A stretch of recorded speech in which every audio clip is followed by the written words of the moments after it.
isi n'ibifitanye isano nayo byose akenshi ni ikinyoma kiyizanira amahoro kurusha ukuri. Ikinyoma nicyo gitanga umutuzo mu bihe byose ndetse kikazanira n'amahoro abantu. Kubera ko ukuri gutuma abantu badatuza kurusha uko batuza bakoresheje ikinyoma, abantu benshi bashaka kwirinda ukuri. Nanjye niko meze, nawe niko umeze, ntaho dutandukaniye twese. Kwiyegamiza ku kuri buri gihe biraryana, reka abe ariko mbivuga. Niyo mpamvu rimwe na rimwe iyo ukuri kutuje imbere duhitamo gufunga amaso. Kubera iki? Papa wanjye yarakomeje arambwira ati randire mwana wanjye, icyari gisigaye gusa ni ukubahuriza hamwe tukababwira ko dushaka kugura imirima yabo ku mafaranga menshi cyane, nabo bagakora izindi bizinesi zibaha amafaranga, cyane ko ayo bakuraga mu buhinzi bwo kugemurira Lewis Company yari ayo kubatunga gusa nta kindi yabamarira. Nuko babyemera njye na mama Jovia tugahita dutangira bizinesi yacu yo guhinga ibiribwa byakenerwa muri Lewis Company, ubundi natwe tugatangira kubagemurira. Nyuma y'amezi 7 turi muri icyo cyaro ndetse twibera mu nzu yari yubatse mu butaka bwa nyogokuru, twari tumaze kuhamenyera neza. Mama Jovia yarabaye umugore wo mu cyaro ariko agakunda gukora, ku buryo imirima ya nyogokuru ari we wayicungaga, akanamenya nuko barahahinga, ndetse n'urujijo rwo gukeka ko dushobora gukorana akazandya kubera ko turi gukoresha amafaranga ye nari naramaze kurushyira ku ruhande, kuko nta kintu atari yaranyeretse na kimwe, ndetse yari yaranasobanuriye ukuntu yamenye ko nafatiwe muri Maranatha, ngo kuko burya nyuma yo kuva mu rugo njya muri Maranatha gusura mushiki wanjye Rena, muri icyo gitondo nawe yavuye mu rugo agira ngo aze tujyane kumureba, ubundi nidutaha abone kunsobanurira gahunda y'uko ashaka ko dukorana. Nuko aritegura muri icyo gitondo afata imodoka ye ajya kuri Maranatha. Mu kuhagera hasanga abasekirite bari kumvugaho uburyo bamaze kumfata ndetse bari no kubibwira Sorina. Ahita abimenya, ubundi abuze icyo akora ahamagara Amelia, kuko niwe wari umuganga ukunda kumugira inama nyuma yo guhura n'ikibazo cyo guhungabana mu mutwe, akanamufasha kumugenera gahunda agomba gukurikiza umunsi ku munsi kugira ngo atiruhirize umutwe, ndetse anamubwira atazi ko njye na Amelia tuziranye. Nuko Amelia amaze kumva ko ari njye ahita amugira inama yo gushaka abasore b'amabandi bagatera icyo kigo cya Maranatha kugira ngo bambohore, ariko ngo abasore baboneka Sorina yamaze kunyangiriza umubiri. Nuko binjira muri Maranatha bakubita abasekirite bivayo kugeza bababwiye ahantu nari mfungiye, ubundi baraza bansohoramo ariko basanze nanegekaye, bamvana muri Maranatha ndi intere banjyana mu rugo kwa mama Jovia. Ariko mpamaze iminota mike igihe yarategereje ko Amelia aza kundeba, Sorina ahita atera muri urwo rugo azanye n'abasore be baje kwihaniza mama Jovia ngo bamuhane kuba yarambwiye ibijyanye na bashiki banjye Tonzi na Diva ko tutavukana. Nuko mama Jovia bimenya mbere ahita ahamagara Amelia. Amelia yamugira inama yo gushaka uko yacika hakiri kare. Nuko ba basore ba mama Jovia bahita banterura banyuze inyuma mu gipangu, ubundi bahita banzenguruka banjyana mu mujyi aho baparika amakamyo ava mu cyaro kuzana ibiribwa, banshyiramo inyuma kuko imbere hari abahicaye. Nuko tuva mu murwa mukuru wa Kent gutyo twigira muri Tesara, aribwo naje kugarura ubwenge ngasanga Amelia na mama Jovia bari hafi yanjye, bakambwira ko ducumbitse mu nzu Amelia yabagamo akiri umuganga muri icyo cyaro. Rero nyuma yo kumbwira byose nta gushidikanyijeho, ahubwo nahoraga musaba imbabazi zo kuba naratumye umwana we w'umuhungu apfa, akambwira ko nari nakoze uko nshoboye nkamurindira umukobwa we Jovia, nubwo Imana itashatse ko tumugumana kandi ko ideni azarinyishyura. Mubwira ko nta kibazo ubwo twashyize hamwe agahinda k'ibyatubayeho kose tuzakibagirwa. Mu cyaro aho twabaga mu nzu y'umukecuru twashatse umukozi wo mu rugo uzajya dufasha gukora amasuku no guteka. Nuko tujya mu isoko njye na mama Jovia tugura bote zo kwambara igihe turi mu mirima ndetse n'ibikoresho by'ubuhinzi bizakenerwa. Dutangira guhinga duhereye ku mirimo umukecuru yanansigiye ngo tubikore nk'igerageza turebe ko bizagenda. Nuko umusaruro wa mbere ushimishije cyane kuko twari twarakoze uko dushoboye dukoresha n'ifumbire mvaruganda ngo ridutuburire umusaruro. Tubonye bimeze gutyo mama Jovia ajya ku mukuru w'umudugudu amubaza ikintu byasaba kugira ngo ahindure amazina. umukuru w'ako gace aramufasha amugeza ku rwego rwo hejuru, baramufasha amazina ye barayahindura arekeraho kwitwa Maritina, ahubwo bamuha izina rya Miss Jessica.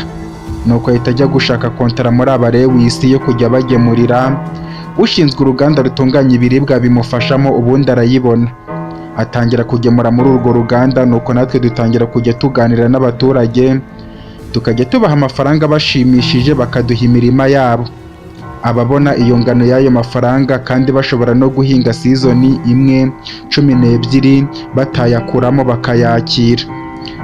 Ba baturage bose bahingaga kugira ngo bagemurire uruganda rw'Abalewis turabagura, bamwe bajya gukora bizinesi zabo, abandi tugirana amasezerano yo kutubera abakozi tukajya tubahemba. Nuko gahunda yacu yo kugura imirima muri icyo cyaro cya Tesarate batuyigezeho, tuvugana ko nitubona biri kuvamo neza tuzazenguruka no mu bindi byaro hose, ubundi tukajya tugura imirima. Ubwo gahunda yacu yari yo kujya tubyuka mu gitondo, njye na Jessica tukajya kureba abakozi ukuntu bari gukora mu mirima buri gitondo, ndetse tukanirirwayo dukontorora ukuntu biri gukorwa. Abakozi nabo bakatubera beza kuko natwe twabafataga neza, bakadukorera bigereranije nuko tubahemba. Wakongeraho urukundo abaturage bari badufitiye muri icyo cyaro, bikaba byiza kurushaho. Sezo ya mbere yareze, ubundi tugemura muri Abalewis.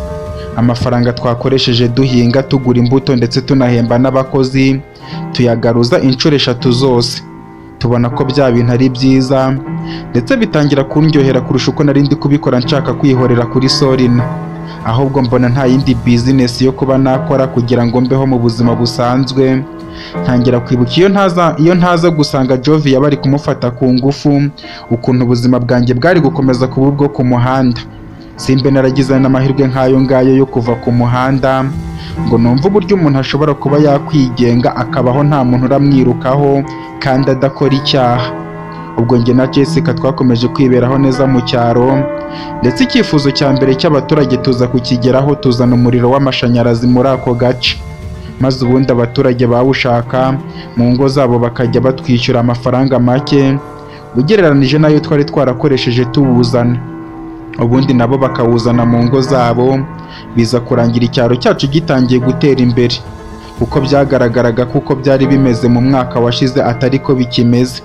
Ariko impamvu twazanye umuriro muri ako gace nyamukuru kwari ukugira ngo tubashe gushyira amakamera mu mirima yacu yose, ku buryo ibiri kuhabera ushobora kubibona ku manywa na nijoro. Ibyo bikadufasha kwicungira umutekano mu buryo bworoshye. Iminsi yakomeje kwicuma, tugahinga, tugasarura, tukagemurira muri Abalewis, ari nako Jessica nanjye dufatanya gushaka aho duhera tugura imigabane muri company. Nuko umunsi umwe ubwo twari twasaruye bwa gatatu, njye na Jessica turimo kuganira turi ku meza, ndamubwira nti nyamara ndabona umusaruro wacu umeze neza, ku buryo nanjye igitekerezo cyawe nari kuba ntekereje nabi cyane. Jessica ahita ambwira ati gusa nyine ntago wacyanze waracyemeye, ahubwo ndi kubona bitazanasaba ko dutegereza gusarura bwa kane. Ubu ngubu dupange uburyo dushaka imigabane muri company ya papa wawe. Mpita mubaza nti none igitekerezo gihari ni ikihe, urabigenza gute? Jessica ahita ambwira ati buriya ngiye gushaka ibyangombwa byo guhinduza amazina muri leta, nawe nakwandikishije nk'umwana wanjye bwite, ku buryo nifuza kuzakuraga imitungo yanjye. Ibyo nza kubikora kugira ngo nidufata imigabane sinzayiyandikeho, ahubwo buri mugabane tubonye muri company uzajya ujya mu mazina yawe. Ariko ntago nakoresheje izina ryawe rya Lewis, kuko abantu bahita bakumenya cyane ko duhanganye n'abantu b'Abalewis. Ahubwo nakwandikishije nka Petron Vinci, ku buryo nta muntu n'umwe uzabasha kumenya ko witwa Lewis. Ubwo rero ikintu dusigaje gukora ni kimwe gusa. Ubu tugiye gutera umugongo Sorina na company ye, ntitwongere kubagemurira. Noneho kubera ko muri aka gace ari twe twagemuraga gusa, factory yabo izatangira kubura ibyitunganya. Nimara kubibura bahite badushaka ubwabo, nibaza kudushaka tubabwire ko tutazongera kubagemurira, keretse gusa igihe twaba turi gukorana nabo byizewe ko tuhafite uburambe batadutera umugongo. Jessica nahise mubwira nti buri gihe ntabwo ujya ubura kuntungura rwose. Ubwo se ko ntari kumva icyo ushatse kuvuga, ubwo nubabwira gutyo uzahita ubabwira ko kurambana nabo ushaka ari ukuhe? Jessica ahita ambwira ati nzahita mbabwira ko kugira ngo twizerane natwe tujye kubaha umusaruro wacu kandi bizamara igihe kire ari uko bagomba kuduha imigabane muri kampani yabo, muri factory itunganya ibiribwa, ubundi tukajya dushora tuzi ko natwe turimo kwikorera. Mama Jovia wari waramaze kwiyita Jessica amaze kumbwira gutyo numvise iyo ngingo ariyo, nuko mpita mukora mu biganza mubwira ko nta gitekerezo nari mbiziho, ko ibyanjye ari ugukora vuba vuba nk'umwana wo ku muhanda. Ambwira ko ibyo ku muhanda byarangiranye n'umwaka washize, ubu ubwenge mfite ngomba kubukoresha kugira ambonye ku ntebe ya chairman y'aba Lewis. Nuko mushimira uburyo akomeje kwita ku muryango wanjye, ambwira ko nubwo yoheje Sorina ngo akorere papa ibyo yakoze, ariko ntago yari azi ko ari kwihemukira ku buryo ingaruka zamugeraho, none urubyaro rwe rukaba rwaramushizeho, bityo ibyo yadukoreye yumva ari ideni azatwishyura igihe cyose, kandi anyizeza ko njye na mushiki wanjye tuzabonana tukabana neza. Nuko tujya kuryama mu gitondo ari ukuzinduka twigira mu kazi nk'ibisanzwe. Muri icyo gihe iminsi yanjye yaba ari imwe, kubyuka nkajya mu mirima, saa sita nkajya kurya, ubundi ngasubira mu mirima, nimugoroba ngataha, bitandukanye no ku muhanda aho umuntu yabyukaga atazi aho arerekera. Nuko iminsi ikomeza kwicuma, igihe cyo kugemura muri aba Lewis kiragera, ibyo twasaruye natwe twubaka depo turabibika ntitwabibashyira. Bahita batangira guhamagara Jessica bamubaza impamvu atakibagemurira, ababwira ko atazongera kubagemurira, ko yiboneye urundi ruganda rumwishyura neza kubarusha. Baramwinginga ngo aze muri Kenti babivuganeho, ababwira ko niba bamushaka baza kumureba muri Tesara bakabivuganaho, kandi yarari kwivuganira na chairman ubwe ku giti cye. Nuko chairman amubwira ko agiye kohereza umuyobozi ushinzwe factory aho batunganyiriza ibiribwa baganire. Jessica amubwira ko niyohereza undi muntu utari we wiyiziye nta kintu baravugana. Nuko chairman amubwira ko amasaha 7 araba amugezeho bagirana ibiganiro. Jessica yamaze kuvugira kuri telefone turaseka, ambwira ko ngomba kwitwararika singira umujinya, kuko chairman ugiye kuza niwe wishe papa wanjye. Mubwira ko nta mujinya ndagira bitatwicira umupangu, bigatuma byose twaruhiye mu myaka 2 ishize byose biba ubusa. Nuko twigira mu mirima nk'ibisanzwe, ndetse kugira ngo tumwereke ko atanaturenze tuvugana ko turamwakirira mu mirima. Twanga kumujyana no mu rugo rwacu kuko twari tubizi ko ari umwicanyi, atazigera amenya aho dutuye akaza akatwica, ugasangira imirima yacu ayitwaye nk'uko batwaye kampani ya papa. Nuko uwo munsi amasaha akomeza kwicuma, amasaha 7 ashize ari nacyo gihe bafata kuva muri Kenti ukanyura no muri Merine ukagera muri Tesara bifata. Bahita baduhamagara batubwira ko bageze mu centre ya Tesara nyirizina. Natwe tubarangira aho turi mu mirima ya kure cyane, ku buryo kuva mu rugo kuhagera byafashe nk'iminota 25 mu modoka yabo, nubwo wari umuhanda w'igitaka. Nuko aho twicaye mu bakozi benshi tubona imodoka ya kampani y'aba Lewis tugezeho. Jessica ahita yambara igitambaro mu mutwe nk'uko abayisilamukazi bakunda kubigenza, ubundi nanjye nkubitamo ingofero yanjye na rinete za fime, ubundi turabasanga turabasuhuza. Jessica arabibwira ko yitwa Miss Jessica, njye nkaba ndi umwana we rukumbi afite, nkaba nitwa Vinci. Nuko nabo baratwibwira ko uwo mugabo ari chairman wa kampani izwi muri Kentrone y'aba Lewis, naho umukobwa bari kumwe akaba imfura ye akaba yitwa Tonzi. Uwo chairman amaze kuvuga ko uwo mukobwa ari Tonzi nahise nikanga, nibaza niba atambonye agahita amenya, ariko nibuka ko atabasha kumenya kubera ko nari nambaye, cyane ko nkimara kwambara rinete za fime n'ingofero y'ikizuru, na Jessica ubwe yambwiye ko ahise anyoberwa. Nuko nitegereza Tonzi umwana twareranwe, ndetse akananyereka urukundo ukuntu ubasigaye ari umwana w'umugambanyi. Ariko disi sinabura kugira amarangamutima, kugeza ubwo namurangariye Jessica akankoraho ngahita nibuka gahunda. Nuko tumaze kwibwirana duhita tubaha ikaze mu kazu gasakaje amahema, twakundaga kwiyicariraho twihisha izuba. Baricara natwe turicara, ubundi ibiganiro biratangira.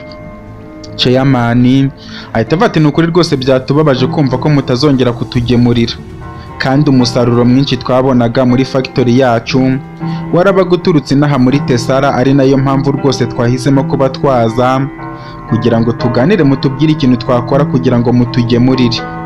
Jessica ahita avuga turabona twe abahinzi dutunzwe n'ibyo twahinze, bityo ahantu twabonye umusaruro mwinshi niho turambiriza. Urabyumva rero, hari indi kampani igemura ibiribwa muri Metrobet mu baturanyi kandi yo itanga amadenari menshi. Niyo mpamvu twahisemo kuba twakorana nayo kugira ngo twumve tunyuzwe n'umusaruro twabonye bigendanye n'imbaraga tuba twarakoresheje mu buhinzi bwacu. Chairman ahita avuga ati rwose ibyo turabyumva, ariko se nta kundi kuntu twabigenza ku buryo mwatugarukira natwe ayo mafaranga tukayabaha cyangwa se mukatubwira ubundi buryo twabikoramo? Jessica ahita avuga ati twe rero niba ayo mafaranga mwayaduha n'ubundi urumva ko bitatuma dusinyura amasezerano n'iyo kampani kandi aribwo tukiyisinya. Urumva rero ko ibyo ntabwo byakorwa keretse muramutse mutegereje imyaka 3 twahanye n'iyo kampani amasezerano akarangira nawe tukongera tugakorana, ariko urabyumva ko ibiciro uko byagenda kose bizaba byarazamutse. Ahubwo hari ikintu kimwe gusa mushobora gukora, wenda nkaba nakumvisha umuhungu wanjye wataye imbaraga mu gushaka iyo kampani akaba yatuma tubagarukira. Chairman ahita avuga ati ni ukuri ikintu cyose mwadusaba kigatuma mutugarukira twagikora, habwo mutubwire twumve n'amasaha ari kugenda kandi dushaka kujya kurara muri Merine kuko niho hari ahantu ho gucumbika. Mpita mvuga nti ikintu byibura mwadukorera ni ukuduha imigabane muri kampani yanyu, uko ari 3 mukaduhaho imigabane, muri factory ahatunganyirizwa ibiribwa bije yaho mukaduhaho imigabane 2, muri hoteli mukaduhamo imigabane 2, ndetse no mu bitaro mukaduhamo imigabane 2. Urumva ko byibura aribwo twajya tugemura muri kampani tumeze nk'abari kwikorera, nta nubwo byaba ari ngombwa ko muduha amafaranga menshi ku biribwa twabagemuriye, kuko ibyo twaba tugemuye twaba twigemuriye ku bw'inyungu za kampani yacu. Murabyumva muti? Tonzi ese bati ibyo muri gusaba ntabwo byashoboka na gato. Chairman ahita avuga ati ibyo muri gusaba byashoboka cyane, ariko murampa umwanya mbanze njyana igitekerezo cyanyu muri kampani, abanyamigabane ndetse n'abashoramari bafitemo imigabane yabo, noneho nyuma y'icyumweru kimwe nzaba mbahaye umwanzuro, ariko rwose mukomeze mutugemurire. Jessica ahita avuga ati ubwo rero nyuma y'icyumweru nimuba mutaradusubiza murumva ko tuzahita twumva ko amahitamo yanyu ari ugushaka abandi bagemuzi, bityo mugende mutekereza neza, munadusubije mbere y'icyumweru byaba ari byiza cyane. Mama Jovia yamaze kubaha iyo diru imeze gutyo, Chairman na Kwingirwa Chairman wa Lewis Company n'umukobwa we Tonzi bahita badusezeraho baragenda. Binjira mu modoka yabo, ubundi shoferi arayihindukiza basubira aho bari bavuye. Bakimara kurenga njye na Jessica turahoberana kuko yarantunguye cyane mu byo twari twavuganye. Ntago ibyo yakoze byari birimo, kuko twari twavuganye ko byibura twasaba imigabane 2 gusa muri factory ahatunganyirizwa ibiribwa, none we yari yatse 2 muri hoteli ndetse no mu bitaro ndetse no muri factory. Nuko mpita ntangira kwibaza uburyo twaba dufite imigabane 6 muri kampani, bivuze ko dushobora gucunga igiciro cy'imigabane cyamaze kwiyongera, tukayigurisha tukagura indi igihe izaba yamanutse, cyangwa se igihe imigabane izaba iri hasi tugatuma bashaka kugurisha imigabane, mu gihe bashaka kwikenura tugahita tuyigura, kugeza igihe tuzagirira imigabane 50% muri kampani, maze ubundi uruganda rugahita rutezamo imyigaragambyo, bagatora Chairman mushya, bagahita batora ufite imigabane myinshi, ngahita njya kwicara ku ntebe nkuko Jessica yari yarabimbwiye. Nuko ahita ambwira ati inzozi zacu zizaba impamo, umunsi uzaba wicaye kuri iriya ntebe nanjye ndi inaha ngaha ari njye ugemurira uruganda, nzumva nta bindi byishimo nkeneye muri iyi si. Ndamusubiza nti ndamutse ndi kuyobora aba Lewis Company ntago natuma uba umuhinzi kandi ugomba kumba iruhande kugira ngo ungire inama. Jessica ahita avuga ati reka twere guta umwanya tuvuga ibyo tuzageraho kandi tutari gukora kugira ngo tuzabigereho, reka dutegereze icyumweru twumva umwanzuro bazaduha, ubundi dutangire dupange izindi ntambwe zigiye imbere. Ubwo twese dukomeza akazi bisanzwe, ubundi amasaha ageze yo ku mugoroba turataha. Tugeze mu rugo mbanza kujya muri dushe, ndakaraba ubundi ngaruka mu cyumba, ndambara neza kugira ngo njye kwitemberera mu gasantere ka Tesara uwo mugoroba. Nuko maze kwitunganya neza ngera muri salo, nsanga umukobwa wacu wari umukozi arimo gukora amasuku. Nuko arandeba maze arambwira ati wambaye neza kabisa. Ndamusubiza nti urakoze cyane, ariko nawe biguha isomo ry'ubuzima ku buryo uzahora uharanira kwambara neza. Namaze kuvuga gutyo mbona umukobwa arandebye, ubundi ahita atamarira anyoberwa ibibaye kandi nta kintu na kimwe nari mutwaye. Nuko umukobwa ndamwegera mubaza ikibazo afite, ahita ava aho ngaho ajya mu cyumba yararagamo. Numva birancanze, mpita nkeka ko hari ikintu yaba yibutse wenda ku buryo byaba bimukoze ku mutima akarira. Nuko nanjye mpita nigira mu gasantere gutembera, ariko gahunda nari mfite yari iyo kwiyogoshesha. Nuko ndagenda ndi no kumva uturirimbo muri ekuteri. Mu kugera mu gasantere nsanga umuriro wagiye. Kuri salo nakundaga kwiyogoshesherezamo harimo abantu bategereje ko umuriro ugaruka, haba bari kwiyogoshesha ndetse n'abakobwa n'abagore bari gukoresha imisatsi yabo. Sinzi ukuntu navuyeho, navuze ngo reka mbe niyicariye ntegereje n'ubundi kuko nari ntuye hafi. Ndimo kwegera agatebe kari kabegereye aho ngaho, mpita nkandagira umusatsi w'umukobwa wari wicaye bari kumusuka ntabishaka, ndetse ntago nari nanawubonye. Nuko uwo mukobwa akibibona ahita atangira gutera hejuru, arimo gusakuza avuga ati ariko ibihungu by'ibinyacyaro byabaye iki? Wagira ngo bigenda imitima biba byayitaye, asye nta n'uburere bigira. Urabona ngo urankandagirira umusatsi? Uzi amafaranga uyu musatsi ugura? Cyangwa ugize ngo inaha muri iki cyaro cyanyu wawuhasanga? Urajya muri Kenti kuwunshakira rero uwunzanire. Umukobwa nahise mubwira nti ariko rero wa mukobwa we, kuba nkandagiye umusatsi wawe ntago nabishakaga kandi ntago nari nawubonye, ariko ntago byatuma ukoresha imvugo nk'izo ngizo, kuko aho kuba mfite ubwenge ariko nta disipurine nabaho nta bwenge mfite, ndetse nkaba n'umunyacyaro ariko byibura nkitwararika ku bo nsanze. Ndetse buriya nuko nkwihoreye njye ntago nkunda n'agasuzuguro. Akira amafaranga ujye kugura uwo musatsi wawe.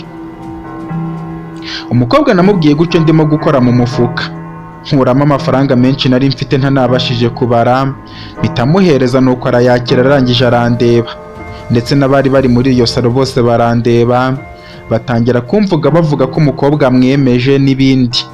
Umukobwa abonye asebye ahita ahaguruka ngo agende, arangije ansubiza amafaranga yanjye, ambwira ko atabuze amafaranga kuko iwabo ni abakire ntabwo ari umusabirizi. Nanjye amafaranga yanjye nyasubiza ku mufuka, umukobwa arikubita aragenda. Nuko nanjye nkomeza kwiyicarira aho ngaho kugeza ubwo umuriro waje bakanyogosha nkabona gutaha. Inzira yose nagiye ndi kwiyumvira uturirimbo. Nuko mu kugera mu rugo ninjira muri salo nsanga nta muntu uhari, mba nicaye ndimo kureba televiziyo. Ako kanya Jessica ahita yinjira, ambaza niba Marita ntamubonyeho. Mubaza Marita uwo ari we, ambwira ko ari uko uwo mukozi wacu yitwa, ko hari ikintu yashakaga kutubwira. Mubwira ko mperutse kumubona aho ngiye kwiyogoshesha. Jessica ambwira ko atarazi ko navuye aho ngaho, aba yantumye ku gasantere. Mubwira ko nagiye atarava muri dushe. Nuko yerekeza mu cyumba uwo mukozi nari maze kumenya ko ari Marita yari arimo, ariko ataragenda mpita muhamagara ngo mubwire ibyambayeho ubwo nari ngiye kujya kwiyogoshesha. Uwo mukobwa tugahurira muri salo, yambona akarira. Ndamubwira nti hari ibintu byambayeho ngiye kugenda mu kanya birantungura cyane, wagira ngo uriya mukobwa hari ahantu anzi. Navuye mu cyumba musanga muri salo ari gukora amasuku. Mugezeho tuvugana gatoya, ubundi mbona ashotse amarira mu maso, ndabiyoberwa ndetse ahita ajya mu cyumba cye, nanjye mpita nigendera. Wasanga ari mu cyumba cye n'ubu ngubu, ariko ashobora kuba afite ikibazo. Jessica ahita ansubiza ati impamvu yakubonye akarira buriya ni uko akuzi, akaba yaranze kukwibwira kuko ahora ambwira ngo yaragukoshereje. Ahubwo nyine impamvu namushakaga ni ukugira ngo tuganirire hamwe mbikubwire, kuko njye yarangije kumbabarira. Mpita mvuga nti ngo aranzi, yaba nzi hehe se? Jessica ahita avuga uriya mukobwa rero Marita kera yahoze ari umukobwa iwanyu mu rugo, umukozi. Impamvu utabyibuka ni uko wari ukiri mutoya, nuko papa wawe akimara gupfa aza kuba iwanjye, ariko kubera ihahamuka nari naragize ryo kubura umwana wanjye Lorasi, nkajya mufata nabi sinsibe kumutuka no kumukubita. Biza kurangira nyibye amafaranga nari namusigiye yo guhaha, ubundi ahita yigendera. Mu minsi yashize rero nibwo twaje gukubitana, ambwira ko ari n'ahangaha yaje gushaka murumuna wa mama we, kuko ngo mama we yari yaramurangiye ko afite murumuna we witwa Yosefina utuye n'ahangaha muri iki cyaro, ariko ngo kuko yari yarahamuzanye kera gusa akiri uruhinja ntago yari kuhamenya. Nuko ahabuze arara mu rugo rw'umugore umwe udukorera mu mirima. Uwo mugore amuha amakuru y'uko Yosefina yapfuye n'inzu yari atuyemo ikaba yaravuguruwe. nuko aza hano kubaza amakuru arahansanga ngo kuko umukecuru wari uhatuye niwe murumuna wa mama w'uriya mukobwa, tuganira gutyo musaba n'imbabazi ahita atangira kwibera hano. Jessica yamaze kumbwira gutyo ndumirwa, mpita nibuka umukecuru Josephine ko yigeze kumbwira ko hari mukuru we bavukana wagiye mu mujyi wa Merine, iwabo bakaba baramwirukanye azanye akana k'agahinja.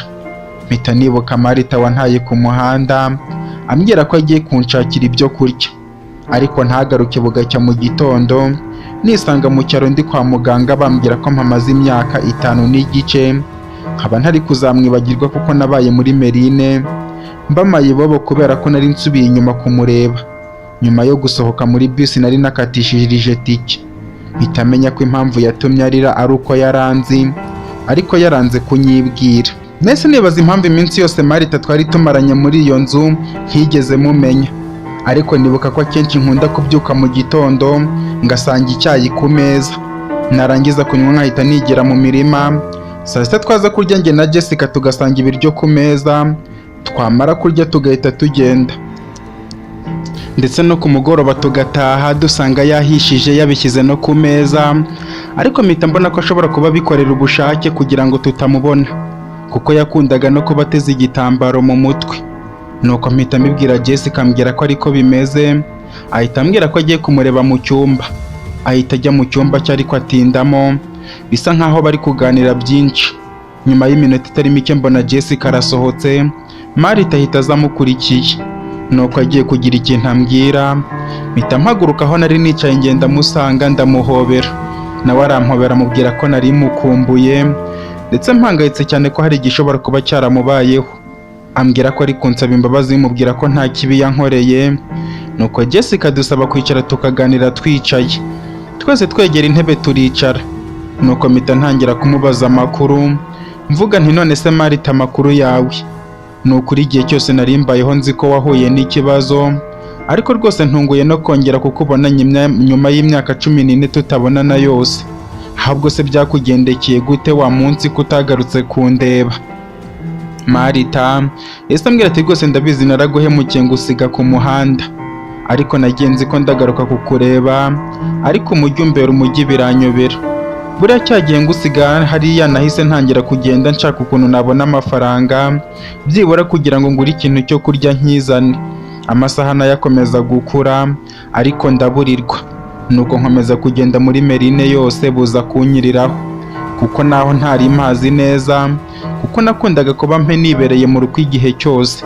Naje gupanga kugaruka ngo nkurebe dushaka ahantu turajya kurara, wenda twihangane, wenda tuzabona ibyo kurya ku munsi ukurikiyeho. Nuko mu kugaruka nyoberwa inzira zose naciye, kandi nta n'amafaranga nari mfite ngo ntege umumotari. Mpita nihakuza n'amaguru kugeza igihe ndahagerera, ariko nza kugera muri karitsiye ibamo indaya, nsanga byakomeye bari kwiruka imihana yose ngo abashinzwe umutekano barimo kubafata. Nuko nanjye nkomeza kwigendera nk'ibisanzwe.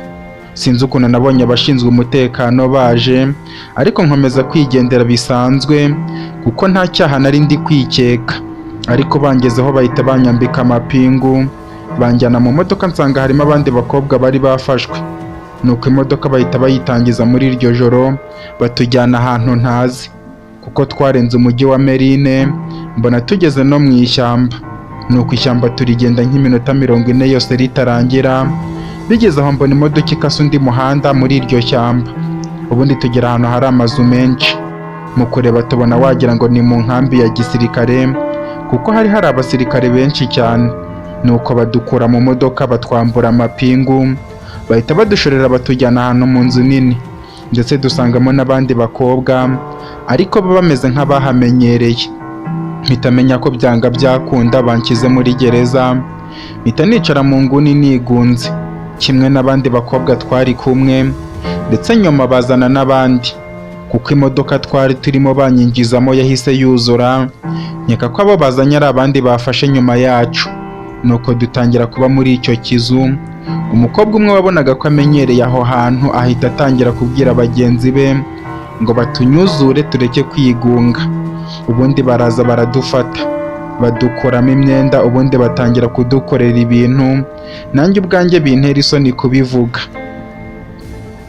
Marita yageze aho ngaho atangira kurira, nuko mpita mukora mu mugongo ndamubwira nti ndumva disi ubuzima bwaragukomereye, ariko nta kundi wari kubigenza kuko wari wabyisanzemo, rero wikwirirwa winaniriza umutwe ngo uri kubitubwira, ahubwo byihorere uzabitubwira wenda umeze neza.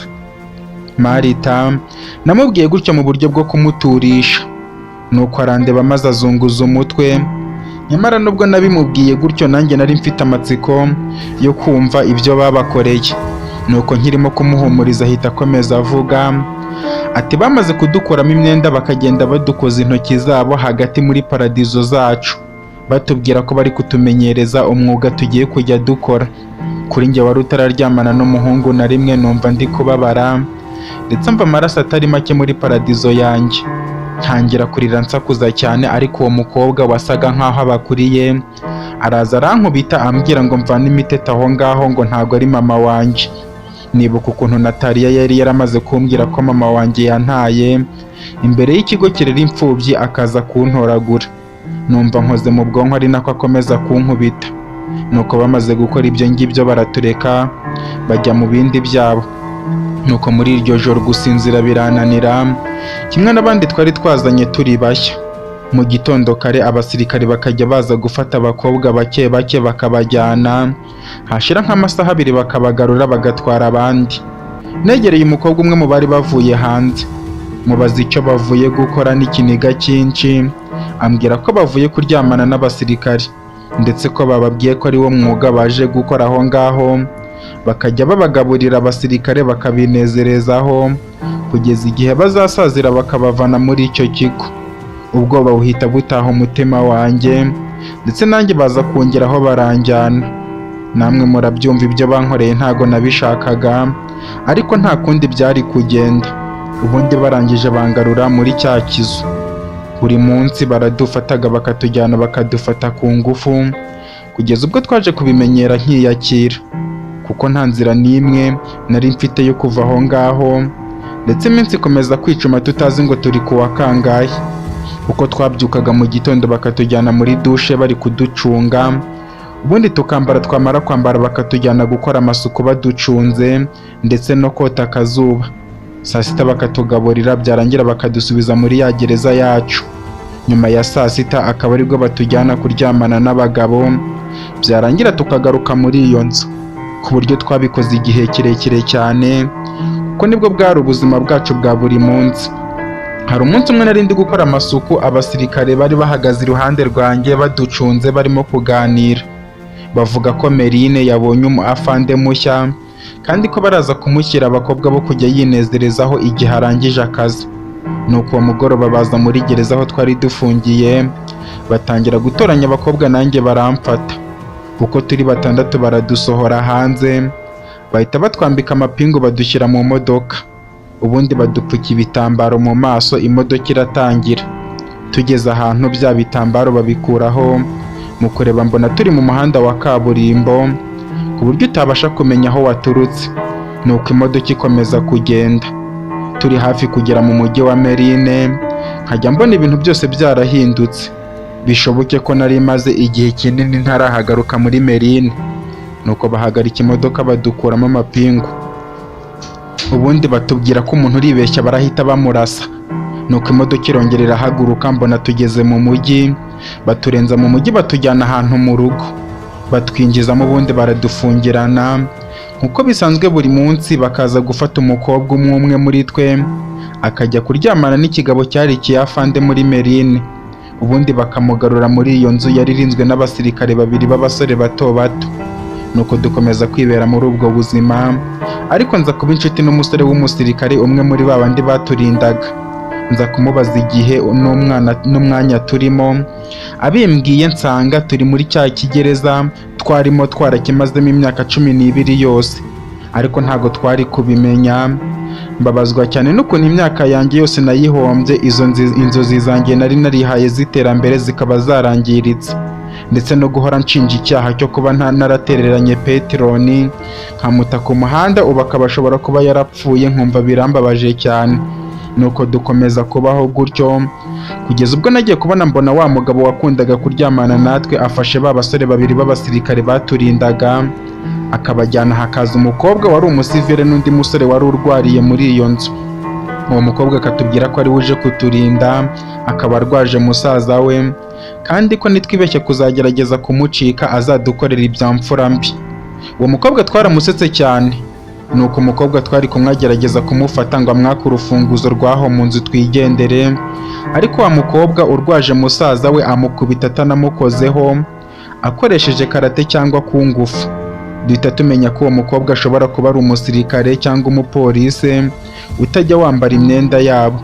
Nuko turushaho kwitonda kugeza ubwo iminsi yashize ari myinshi cyane.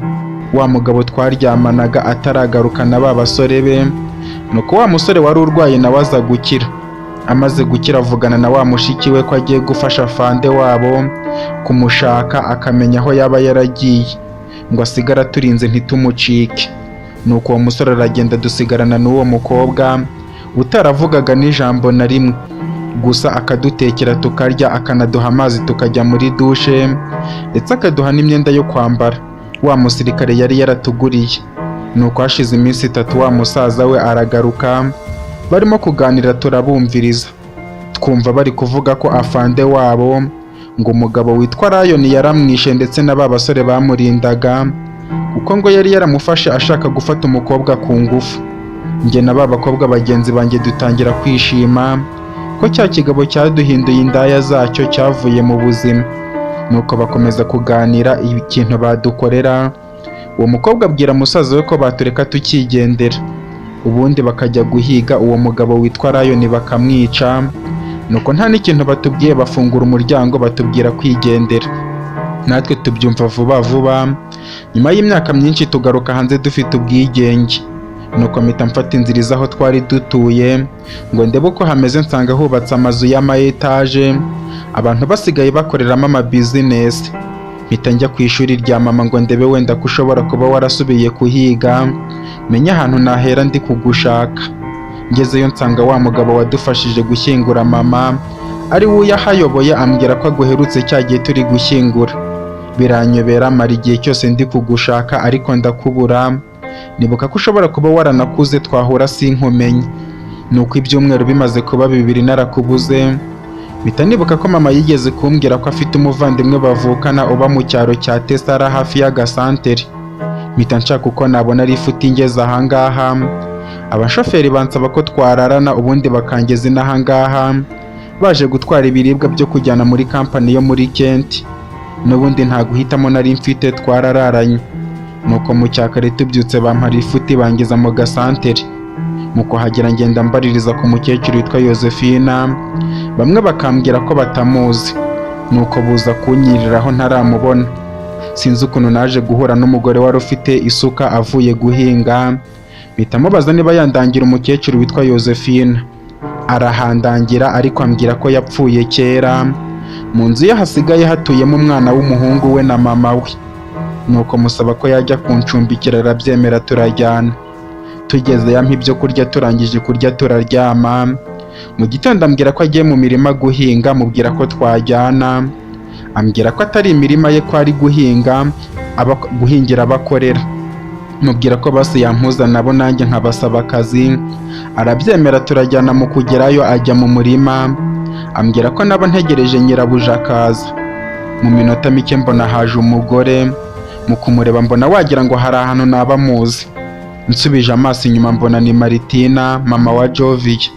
Nuko ngira ubwoba ko agiye kunyaka amafaranga ye namwibye. Nuko wa mugore ahita azaho narindi, ambwira ko uwo mugore ari we nyirabuja. Nshatse kwiruka uwo mugore mpamagara mu izina, ambwira ngo nere kwiruka nta kibazo gihari. Ambaza icyo ndi gukora muri icyo cyaro, mubwira ibyambayeho byose kuva naviwe. Najya mu rugo mama agahita apfa, njye na Peteroni tukajya mu mujyi ariko ngahita mubura. Ahita ambwira ko Peteroni ari we basigaye babana mu nzu ya Josephine, ndetse ambwira ko twakwijyanira tukabana mukorera mu rugo. Nuko ngira ubwoba ko ashobora kuzajya mbangamira nkuko yabigenzaga kera nkiri umukobwa muto w'imyaka 20, ariko ambwira ko byose yabikoreshwaga n'ihahamuka ryo kubura umwana we Loras. nuko turabyemeranya, ariko ndamwinginga kutabwira Peteroni ko ari njyewe, kuko ntago yari kubaha gupfa kumenya ngo amenye uwo ndi we, kuko nari narateze igitambaro mu mutwe. Kuva ubwo ngakoresha ibishoka byose sinkunde guhura nawe, waza ugasanga ibyo ashaka ku meza nkaza kubyanura maze kuryama. Ariko uyu munsi natunguwe n'ukuntu nacitswe tukaganira turebana, ariko ntabashe kumenya. Mpita menya ko ashobora kuba yaranyibagiwe isura, kwihanganira uburyo twatandukanye n'ukuntu yari akana gateye impuhwe birananira, mpita ndira. Nigera mu cyumba ngiye kubona mbona uraje ngo tujye kuganira na Peteroni. Mbanza kwanga kuko nibazaga ukuntu ndamusobanurira uko namutaye, ariko mbwira ko ari umwana mwiza ntacyo arantwara. Ndasohoka duhita duhoberana nk'abakumburanye, ndetse ntangazwa n'ukuntu usigaye yarakuze umenya ubwenge. Mu gihe kera twamubwiraga ibibabaje akikuriramo ibye nk'umwana mutoya. None Peteroni, ndakwinginze rwose umbabarire ntunyirukane, nta handi hantu mfite ho kujya, kandi ntago nagusize mbishaka. Marita yamaze kuvuga gutyo n'ikiniga cyinshi. Jessica ahita amwegera maze atangira kumuhoza, amubwira ati yo ndabyumva rwose ibyakubayeho n'indengakamere, kuko ntago ari ibintu byo gukorerwa umuntu muzima, ariko Imana yakubaye hafi irakurinda kugeza ubwo waje kuva muri uko kuzimu ukagaruka ibuntu. Nubwo inzira itari yoroshye ariko wabashije kuyitambuka. Rero humura kandi wumve ko turi kumwe nawe. Mpita mubwira nti ni ukuri mbabajwe n'ibintu byose byakubayeho mu buzima bwawe kuva twatandukana, kandi ubyumve ko ntigeze nkugiraho ikibazo, kuko uko twari tumaze kumenyerana ntago nari narigeze ngukekaho ko hari ikibi wankorera, kandi urabona ko nanjye ntacyo nabaye. Ubu nabaye umugabo imyaka 20 ndi hafi kuyuzuza, bityo rero humura nanjye ngeze igihe cyo kugufasha, kuko wowe na Natalia mutambereye abantu babi, kandi ndagusabye wisange muri uru rugo twasigiwe na mukecuru murumuna wa mama wawe, kuko kuva ku myaka 11 yanjye ni we wandeze angira umugabo, kugeza ubwo nahavuye musezeranya ko nzahagaruka kumureba. Nubwo bitabaye vuba ariko narahageze ndahamusanga, kubera ko yari yarambereye umubyeyi mwiza ampa n'umurage. Wagira ngo yarabizi ko nzahabana nawe mushiki wanjye. None dore birabaye. Kubw'iyo mpamvu kuva uyu munsi ntago ukiri umukozi wo mu rugo, ahubwo uri mushiki wanjye. Ibyo nzajya nkora byose uzaba uhari. Tuzongera kwivuga uvuga ko ugiye kudutekera cyangwa se kutumesera imyenda, ntuzongere kwivuna. Ninjya mbura umuntu ubikora nzajya mbyikorera. Kuva ejo nawe tuzatangira kujyana mu mirima, ujye udufasha kureba abakozi. Marita yese avuga ati yo nukuri ndishimye bitavugwa ku buryo utabyumva. Ntago nari nzi ko ka Peteroni nari nzi kavamo umugabo w'umunyampuhwe gutya akababarira n'abagehemukiye. None ndumiwe nukuri kose kandi binkoze ku mutima, kuko nabigusezeranyaga twiryamiye mu buriri ngupfumbase ukiri akana gatoya. Nzakomeza kukubera mushiki wawe mwiza, kandi ntago nzigera ngutenguha na gato, kandi na mama wawe nzamwubaha. Jessica ese batinge rwose ntuzangireho ikibazo, kuko twese turahangaha kubera Peteroni, kuko ubuzima bwacu niwe muntu bushingiyeho. Rero ni ukujya tumwubaha kuko aradufite mu biganza. Mpita mvuga nti ahubwo nkumbuye kuryama mu gituza cyawe ukongera kundirimbira twa turirimbo twiza. Ngwino tujye mu buriri, sibyo se mushiki wanjye? Marita ahita avuga ati ubu ngubu twarakuze ntago tukiri abo kujyana mu buriri rwose nawe. Mpita mvuga nti uzi ko nari mbyibagiwe, nari ngize ngo dukomerejeho mfite imyaka 5 nawe ufite imyaka 20, ariko iyo mbimenye icyo gihe nari kubyaza umusaruro. Jessica ahita avuga ati Peteroni mwihorere, ni igisazi gitereye aho ngaho, urwenya rwe ntago waruhaga. Ahubwo se koko wumvaga uragoma mu buriri kugeza ryari? Mpita mvuga nti umva nawe kandi udatuma agaruka ku byahise kandi yari amaze kubyibagirwa. Ubu ngubu ujye ukora icyo ushaka cyose muri uru rugo, kandi ntihagire ikibazo uzahura nacyo ngo ukihererane. Nimbimenya nzakurakarira. Twakomeje kuganira urwenya ari rwose, nuko turaseka, ndetse Marita amusaba gukuramo cya gitambaro cyo mu mutwe, kuko nta muntu wari uhari agomba kwihisha. Nuko amasaha ageze ajya kutuzanira ibyo yari yatetse. Bwa mbere uko turi batatu dusangirira hamwe nk'umuryango. Jessica akatubera mama wacu, Marita akaba umukobwa w'imfura nanjye nkaba umuhererezi, ndetse kuva uwo munsi ntangira kwirya nk'abahererezi bose uko bigenda. Nuko nsaba Jessica ko yadushakira undi mukozi, ariko Marita arabyanga, avuga ko n'ubundi nta kintu yaba ari kumara, ko imirimo yo mu rugo azakomeza kuyikora nk'ibisanzwe, yayirangiza kare akabona kuza kudufasha mu mirima. Nuko nanjye mubwira ko tuza kuzinduka tukayikora kare, Jessica ajye mu mirima tumusangeyo, kuko twajyayo buri munsi, kuko hamwe azasanga byeze, ahandi aribwo bari guhinga, ahandi aribwo bari gutera no kubagara, ku buryo buri gihe tutaboraga ibyo dusarura. Nuko dutangira kwishima nk'umuryango, tumaze kurya no kunywa icyayi cya nijoro tujya kuryama.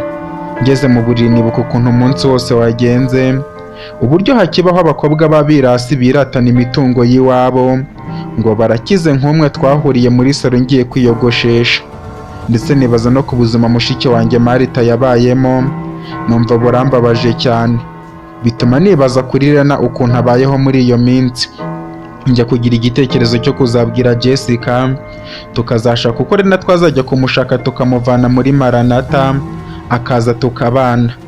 Natekereje kuri iri ndetse na Kamiliyoni, bari barageze aho gufatanya no gushaka uwo muafande umugabo wa Jessica.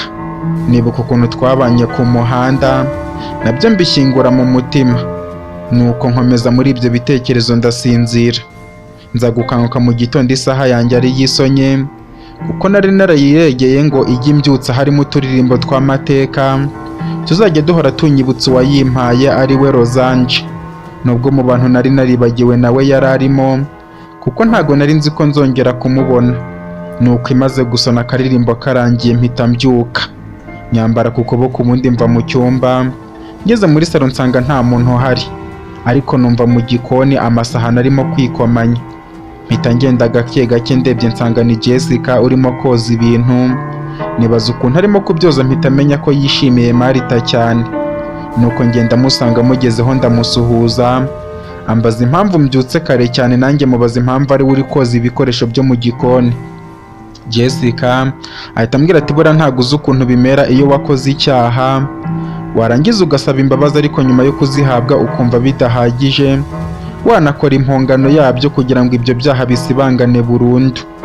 Rero uriya mukobwa numva nta kindi kintu namukorera kugira ngo byibura nibagirwe amarira yandiriraga ubwo nabaga ndi kumuhohotera.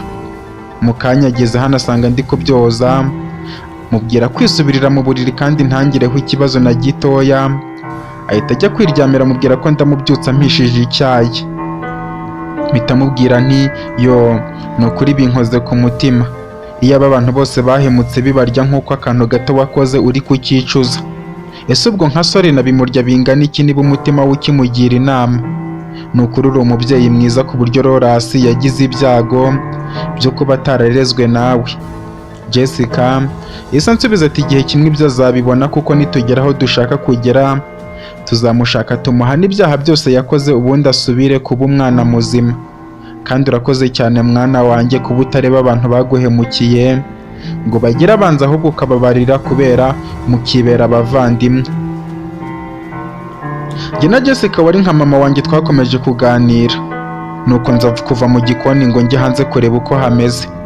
Mpita ngaruka mufashe guteka icyayi tubone kujya mu mirima. Nkigera hanze nsanga Marita bari bambwiye ko aryamye arimo kumesa imyenda yacu tujyana mu mirima. Nuko ndamusuhuza mubaza impamvu yihaye akazi, ambwira ko yabuze ibitotsi agashaka icyo aba ari gukora.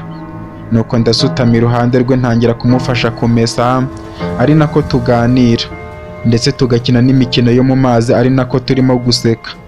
Turangije kumesa dusubira mu nzu, tujya ku meza twese dusangirira hamwe, ubundi dufunga inzu, dufunga n'igipangu, tuzamuka ku muhanda, dutambika umuhanda nyogokuru yatambitsemo ubwo twatandukanaga.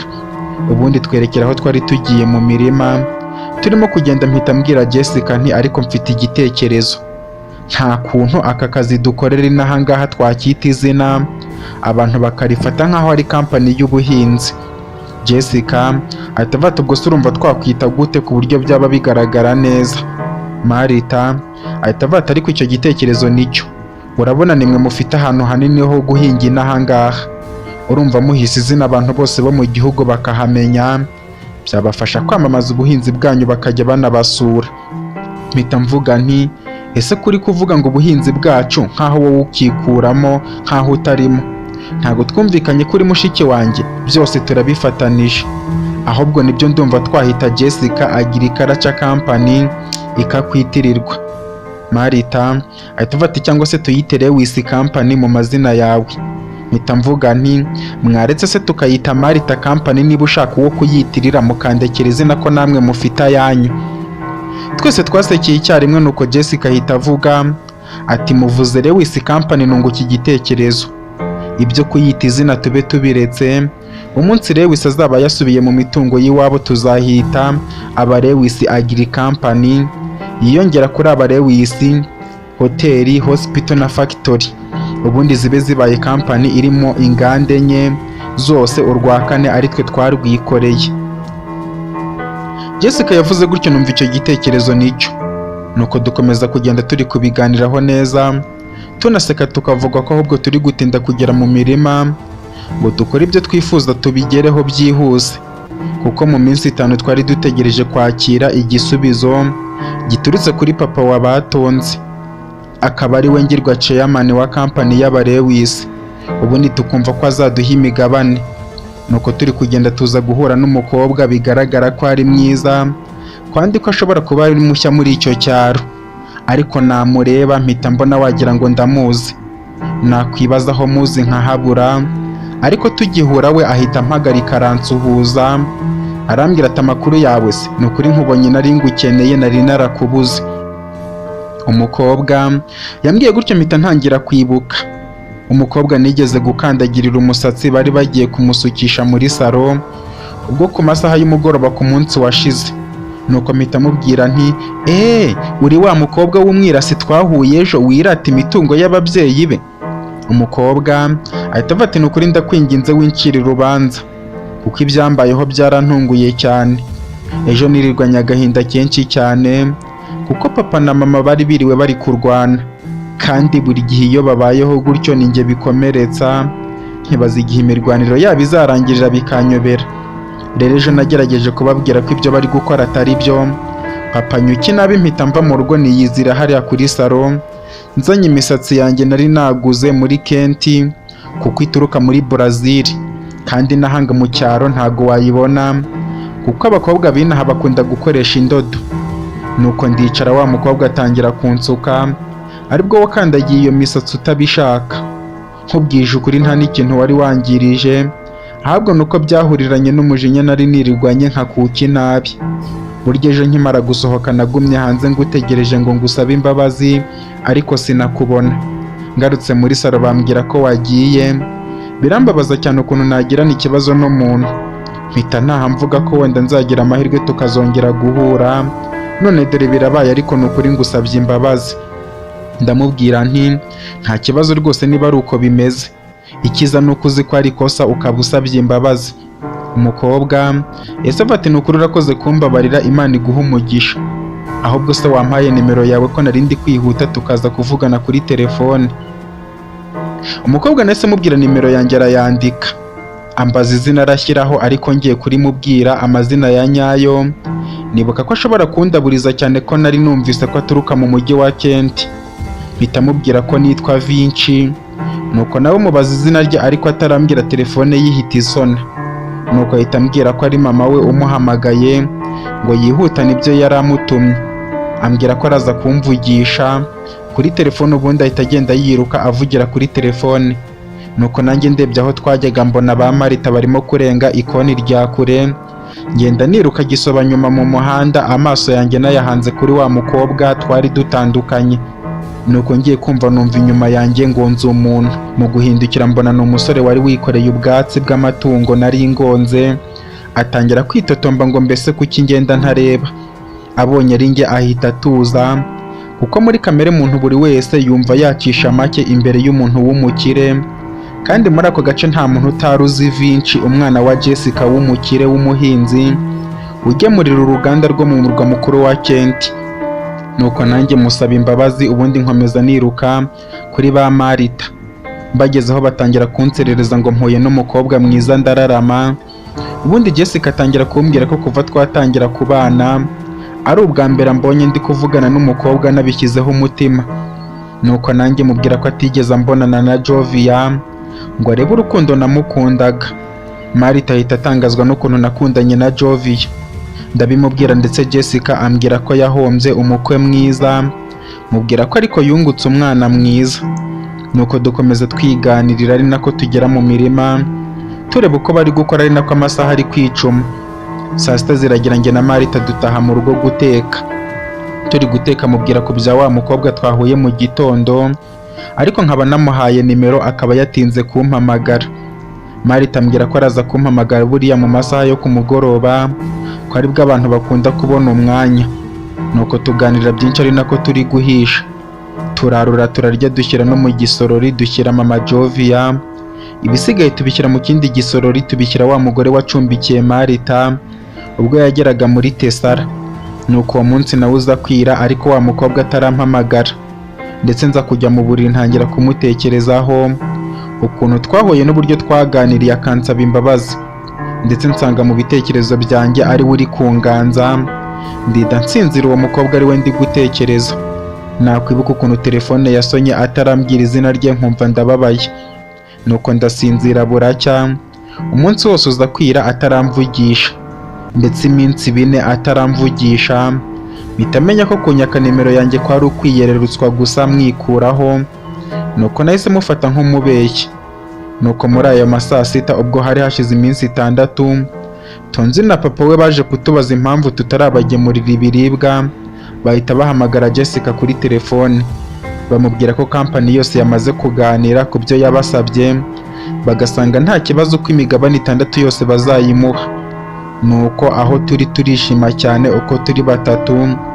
Nuko bamubwira ko yashaka uko ajya muri Kent byihuse kugira ngo basinyane kontara. Nuko Jessica ahita ndeba nanjye wari uzi ubwenge bw'abanyabyaha, mpita mubwira ko bahakanira akababwira ko abahuze cyane ari guhinga ngo arebe ko umusaruro wakwiyongera, bityo niba bumva bafite gahunda bamusanga aho bamusanze bushize, ubundi bakahasinyira amasezerano. Bamubwira ko nta kibazo bazaza ku munsi ukurikiyeho. Jessica namubwiye gutyo mu buryo bwo kwirinda ko ashobora kujya muri Kent Sori nakamumenya yarangiza akamugirira nabi. Nuko dukora nk'ibisanzwe dutegereje koko niba ejo bazaza. Ntibyatinda buza kwera ndetse ijoro ntiryatinda gucya. Mu masaa 9 tubona imodoka idusanze mu mirima aho twari turi.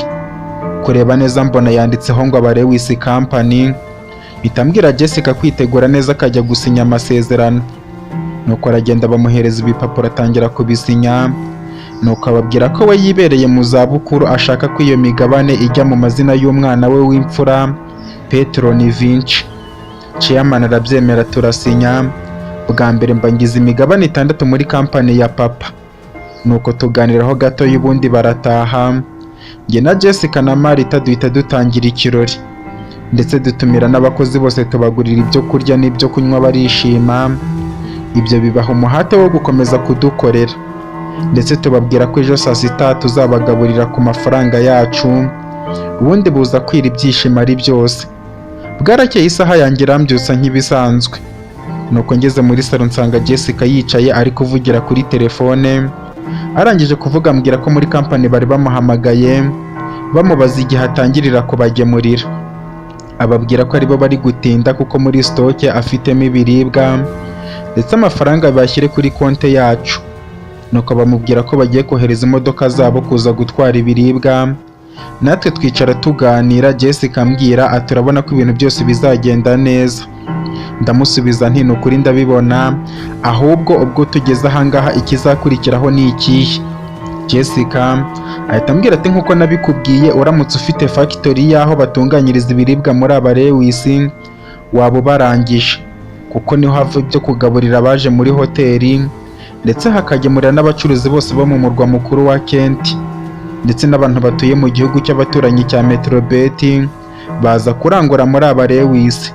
Bityo urumva ko target yacu ni ukwiyegurira factory, turamutse tuyifite byaba ari byiza cyane. Mpita mubwira nti ndabyumva, none se ikibazo ubwo tuzayigeraho gute? Jessica ese ambwira ati buriya biragoye kubona amafaranga utayavunikiye ngo ubashe kuyacunga neza. Bivuze ko Sori na n'uriya mugabo we uko byagenda kose hari imitungo bagiye banyereza muri kampani, kandi n'andi mazu ku ruhande, hari n'andi mazu ku ruhande papa wawe yari afite, urugero nk'iyo mwari mutuyemo byaje kurangira ibaye iya chairman, n'izindi nyubako ziri mu murwa mukuru wa Kent. Bityo niba hari igihombo bahuye nacyo bahora bakeneye amafaranga yo kukivugurura kugira ngo leta itazaza gukora controle igasanga hari imitungo yagiye nabi. Bityo hagati ya hoteli, ibitaro cyangwa se factory bashobora gufatamo imigabane yabo bakayishyira ku isoko ku giciro kiri hejuru, barangiza ayo mafaranga bakayakemuza ibibazo byabo kugira ngo leta itazafunga kampani. Bityo tugiye gutegereza season imwe igere gusa, ubwo ni amezi 4. Amafaranga bazaduha ku biribwa bw'icyo gihe tuzahita tuyaguramo imigabane yabo, ubundi duhite tugira imigabane myinshi muri urwo ruganda, haba hoteli cyangwa se ibitaro, ariko cyane cyane muri factory niho nshaka ko dufata. Nituba tuhafite tuzahita dukora nk'uko hano turi gukora, dukora ibicuruzwa bikeya abantu batangire kugira ikibazo, noneho chairman na vice chairwoman bata umutwe. Muri cya gihe bashaka uko bakemura ibibazo byabo twinjiremo nk'abantu tugiye kubikemura. Nituba dufite factory dushake twanahita tubireyereka ko ari twe duhanganye nabo, ubundi hagakora abashoramari batora ugomba kuyobora. Urumva ko icyo gihe bazatora umuntu uri kubakemurira ibibazo, abari guhombya imari yabo babe babashyize ku ruhande. Nibwo uzasanga hari umugabo wicaye ku ntebe bari kumutora nka chairman. Uwo mugabo akaba yitwa Petron Lewis. Ashatse icyo gihe amaze kumenyekana yajya no mu itangazamakuru akavuga ko ari mu mitungo ya papa we, ubundi abazana ko ari iyabo bakabasaba ibyangombwa byemeza ko ari iyabo, babibura ngahita nkubera umutangabuhamya. Niyo bakoresha gupima ama DNA yawe n'ay'abari abakobwa bitirirwa papa wawe bagasanga mudahuje, noneho bahuza na chairman uriho bigahita bihurirana, ubundi leta ikabaryoza ibyo bakoze. Ibyo byose Jessica yarabimbwiraga nkumva ari nk'inzozi, ngatangira kubona Mayibobo Lewis yicaye ku ntebe nka chairman, nkayikaraga nzenguruka imbere y'abandi bayobozi mvuga nti mureke dutangire inama, cyangwa se inama irarangiye ndajya kubitekerezaho, nzabaha umwanzuro nabitekerejeho neza. Nuko ndi muri ibyo numva umuntu nkomyeho ku rutugu, mpita nshigukira hejuru nsanga ni Jessica. Arambwira ati ese ufite ikihe kibazo kutambwira uko ibyo nkubwiye ubyumvise? Ndamusubiza nti ni ukuri ndumva uwo mutwe ari wo, ahubwo tujye mu kazi. Namusubije gutyo nataye umutwe ndi kwitorera inzozi zo kuguruka. Nkibaza nti ibaza abantu bari kuvuga ngo chairman Lewis Petron arasohotse mu modoka ye, numva ni nka za nzozi z'umushonji urota arya. Mpita mvuga nti nzabibara mbibonye. Nuko Jessica ambwira ko ndaguma mu rugo na Marita mu gihe dutegereje abantu baraza gutwara ibigori byumye bari bipakiye mu nzu twari twarubatse nka stoke ifatanye n'iyo twari dutuyemo ya mukecuru. Nuko tugumaho nk'ibisanzwe. Imodoka ziza kuza bazana n'abakarani babo barapakira, barangije baragenda. Nanjye mpita niha gahunda yo kuba ndi kwitemberera mu muhanda ugana mu gasantere ndi kwiyumvira uturirimbo nakundaga tw'umuhanzi wari ukunzwe mu gihugu cy'abaturanyi cya Metrobet, ariko amaze imyaka apfuye kuko bamurasiye muri konseri yari yatumiwemo n'abayobozi bo muri icyo gihugu ngo ajye kubataramira. Nuko ndimo kugenda mbonye umukobwa imbere yanjye, murebye mbona ni wa mukobwa wanyatse nimero ntiyampamagara, ari kumwe n'undi mukobwa bari kugenda baganira. Nuko mugeze wahita mbona aransuhuza, mu kunsuhuza mubaza impamvu yambeshye, ambwira ko nkimara kumuha nimero yanjye bahise bamuhamagara. Nyuma yo kwitaba mama wasanga nimero zavuye muri telefone kuko yari atarazemeza. Nuko ahita asezera kuri uwo mukobwa bari kumwe, amubwira ko bazabonana ejo ku ishuri bagiye gufata amanota y'igihembwe cya nyuma cy'umwaka wa 5 yigagamo. Ntangazwa n'ukuntu umukobwa bigaragara ko ari mukuru cyane gutyo, yaba ari mu mwaka wa 5. Mpita nibuka ko njye ndi umugabo utaragera no mu wa 2 wa pirimeri. Sinabitindaho cyane, dutangira kuganira. Mvuga nti ariko wagira ngo aka gace ukagezemo vuba, Umukobwa ahita ambwira ati yewe ni birebire by'umuryango wacu, kuko kuva nkiri umwana mutoya ibyacu byari ibyo kwimuka tuva ahantu hamwe tukajya ahandi. Imijyi yose tugenda tuyigendamo, hari n'ubwo twisangaga twagarutse aho twari dutuye kera. Noneho kera papa na mama bari baratandukanye, papa bamwimurira ahantu mama yari atuye, biza kurangira bongeye kwihuza, ariko kuva icyo gihe ikintu cyitwa amahoro ntacyo nzi mu rugo iwacu. Nta rukundo rw'ababyeyi babaga bansigiye abakozi, kugeza na n'ubu njye na barumuna banjye turerwa n'abakozi.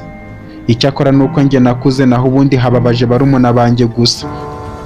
Umukobwa nahise mubwira ntiyo ni ukwihangana bibaho, kuko akazi karabuze, buriya iyo babonye mufite ubuzima byose aba ari sawa, igisigaye bari ukubashakira uko mubaho. Umukobwa ahita avuga ati kubaho se utagira umuntu ukwitayeho byo bimaze iki? Ahubwo se wowe iwanyu ni hehe ngo njye nzajye kukwisurira? Umukobwa nahise amutungira urutoki mu rugo, cyane ko nari ntaragera kure yaho. Ahita atangara cyane asanze ari njye wa mwana w'umugore bakunda kuvuga ko ari umukire. Mubwira ko ariko bimeze, mpita mubwira ko twajyana ahubwo akajya kuhareba. Duhita tugarukana tugera mu rugo, nsanga Jessica nawe nibwo ari kuhagera. Mwereka uwo mukobwa ariko ngiye kumubwira uko yitwa, nsanga uwo mukobwa atarambwira izina rye. Ahita abwira Jessica ko yitwa Rosange. Mpita numva ntunguwe kuko iryo zina ntabwo ari ubwa mbere nari ndyumvise. Mpita nibuka ka Rosange disi twiganye mu wa mbere wa pirimeri. Nuko musaba ko yakwinjira mu nzu, ariko ambwira ko yari ari kuhareba gusa, azagaruka kunsura ejo ku manywa avuye ku ishuri gufata indangamanota muri Merine. Nuko ndamuherekeza arataha, nanjye ngaruka mu rugo.